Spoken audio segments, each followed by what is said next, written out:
Baik, perkenalkan, saya Desta Lestari dari kelas A3 pagi, NIM 18104166671. Dosen Adi Mursalin SMM. Dalam video ini, saya akan menjawab pertanyaan dari soal UTS yang Bapak berikan. Baik, soal yang pertama ialah, apa yang dimaksud dengan perilaku konsumen atau consumer behavior menurut 3 ahli? Yang pertama, yaitu menurut Engel, Blackwell, dan Minard. Perilaku konsumen ialah tindakan produk dan jasa, termasuk di dalamnya adalah proses keputusan yang mewakili serta mengikuti tindakan pembelian tersebut. Tindakan tersebut adalah terlibat secara langsung dalam proses memperoleh, mengkonsumsi, bahkan membuang atau tidak jadi menggunakan suatu produk atau jasa tersebut. Yang kedua, menurut The American Marketing Association, perilaku konsumen adalah proses pembagian interaksi dinamis dari pengaruh dan kesadaran perilaku di lingkungan di mana seseorang melakukan pertukaran aspek kehidupan. Yang ketiga, menurut Engel, Blackwell, dan Minard, perilaku konsumen adalah tindakan-tindakan produk atau jasa dalam proses keputusan yang mewakili serta mengikuti tindakan pembelian tersebut. Tindakan tersebut adalah terlibat secara langsung dalam proses atau mengkonsumsi, bahkan membuang atau tidak jadi menggunakan suatu produk jasa tersebut. Lalu, menurut The American Marketing Association. Lalu pertanyaan yang kedua, apa hubungan perilaku konsumen dengan antropologi, psikologi, sosiologi, ekonomi?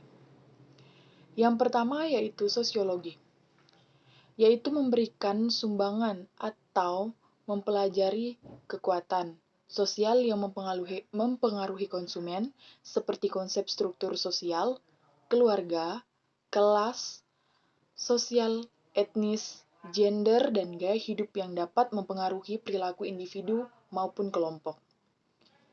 Yang kedua, antropologi, yaitu memahami fenomena konsumen ritual, mitos, simbol, dan aspek budaya lainnya. Yang ketiga, ekonomi, yaitu membantu dalam memberikan pemahaman tentang keterkaitan antara kebijakan harga dengan respon perilaku konsumen, serta adanya perbedaan perilaku konsumen. Lalu yang keempat, psikologi, yaitu memahami proses psikologi yang sifatnya belajar, sikap dan dinamika kelompok yang berpengaruh terhadap perilaku konsumen. Lalu pertanyaan yang ketiga, sebutkan perspektif dalam perilaku konsumen. Jelaskan. Ada 3 perspektif riset perilaku konsumen, yaitu adalah pengambilan keputusan, perspektif eksperiensial atau pengalaman, dan perspektif pengaruh behavioral.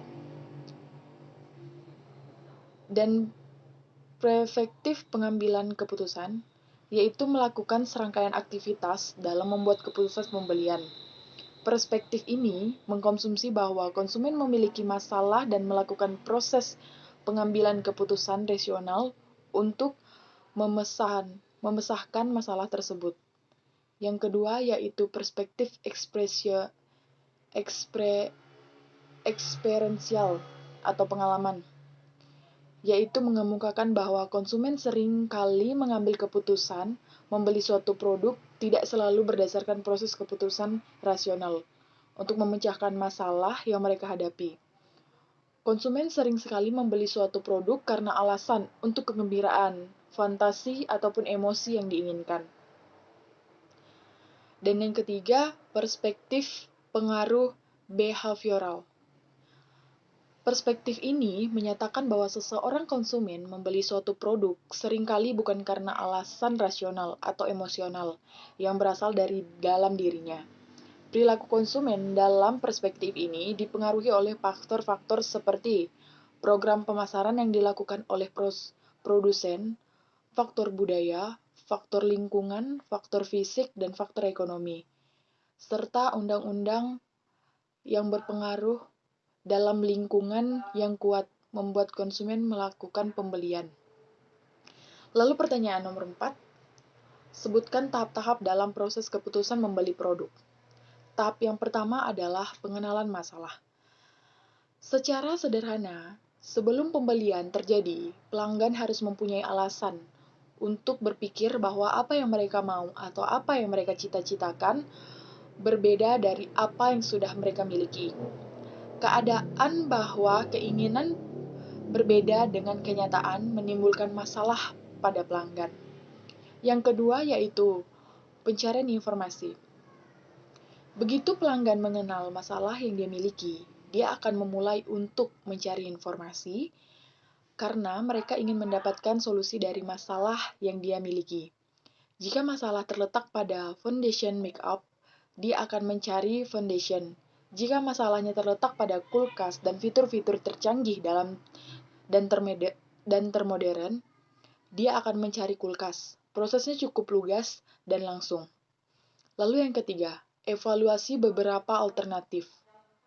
Hanya karena ada beberapa di atas pesaing-pesaing, bukan berarti pelanggan sudah pasti akan membeli dari Anda. Kenyataannya, pada tahap ini, pelanggan ingin memastikan bahwa mereka telah benar-benar melakukan pencarian secara serius sebelum membeli. Oleh sebab itu, meskipun mereka telah yakin akan apa yang mereka beli, mereka akan tetap ingin membandingkan opsi-opsi lain supaya benar-benar yakin membeli barang yang tepat. Yang keempat, yaitu keputusan untuk membeli. Cukup mengejutkan memang, tapi keputusan untuk membeli barang dan di pertengahan tahap-tahap dalam proses pembelian, pada titik ini, pelanggan telah mengeksplor banyak opsi mengenai tentang harga, cara pembayaran, dan memutuskan untuk membeli atau tidak. Tapi, mungkin bagi pelanggan untuk membatalkan pembelian. Yang kelima yaitu pembelian. Keputusan telah diciptakan, pencarian dilakukan, dan pelanggan memutuskan untuk membeli. Semua tahap dan proses pembelian atau konversi telah dipenuhi. Meski demikian, hal ini masih belum benar-benar pasti. Anda masih bisa kehilangan pelanggan yang telah membeli pemasaran di tahap ini, sama pentingnya dengan di tahap-tahap lain. Lalu yang keenam, evaluasi pasca pembelian. Keseluruhan proses berakhir setelah pembelian terjadi. Fakta menunjukkan bahwa sebuah bisnis dapat sangat mudah kehilangan pendapatan atau pelanggan setelah pembelian. Seseorang pelanggan akan masuk dalam evaluasi, apakah dia menganggap keseluruhan proses memuaskan atau tidak. Lalu pertanyaan yang kelima. Bagaimanakah proses keputusan yang dilakukan oleh konsumen dalam pembelian suatu produk? Proses keputusan pembelian dimulai apabila konsumen menyadari suatu masalah atau kebutuhan terhadap suatu individu yang diinginkan.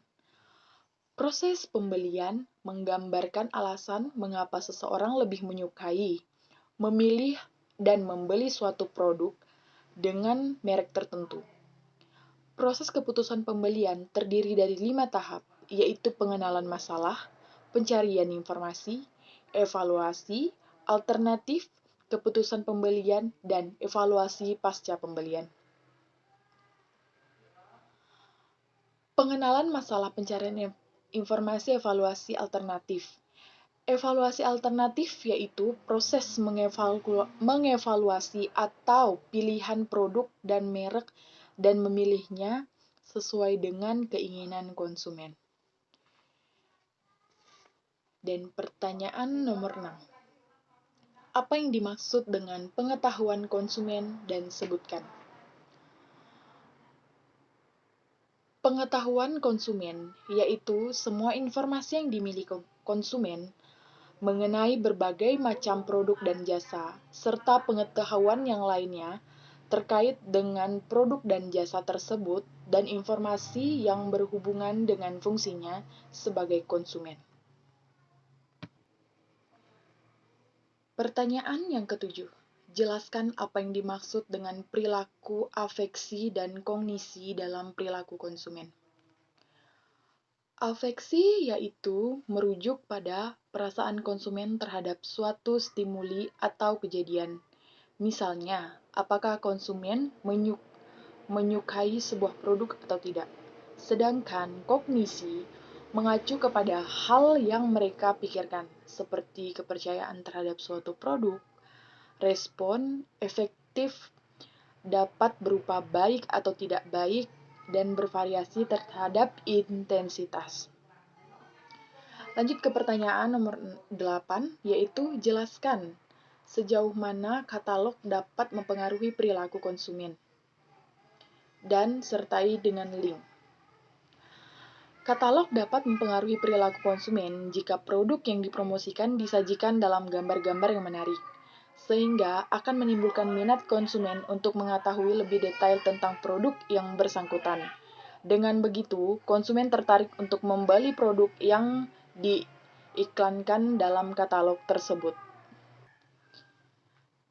Dan linknya akan saya masukkan di komentar pribadi.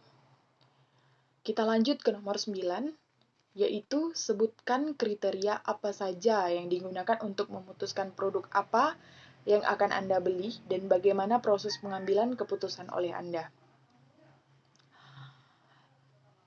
Dalam pengambilan keputusan ada 3 tahap, yaitu pembandingan harganya, kualitas barang tersebut, dan fungsi barang tersebut. Dalam proses pengambilan keputusannya, yaitu dalam pengambilan suatu produk, saya mencari tahu dulu kualitas suatu barang, lalu survei harga, bila cocok barulah saya beli. Lalu lanjut ke pertanyaan nomor 10. Menurut Anda, bagaimanakah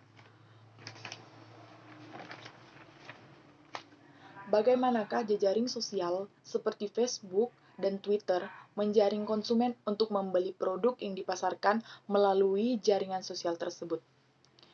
Ya, menurut saya, dengan adanya jejaring sosial seperti Facebook, Twitter, dan lain-lain, dapat mempermudah pembelian atau pemasaran suatu produk.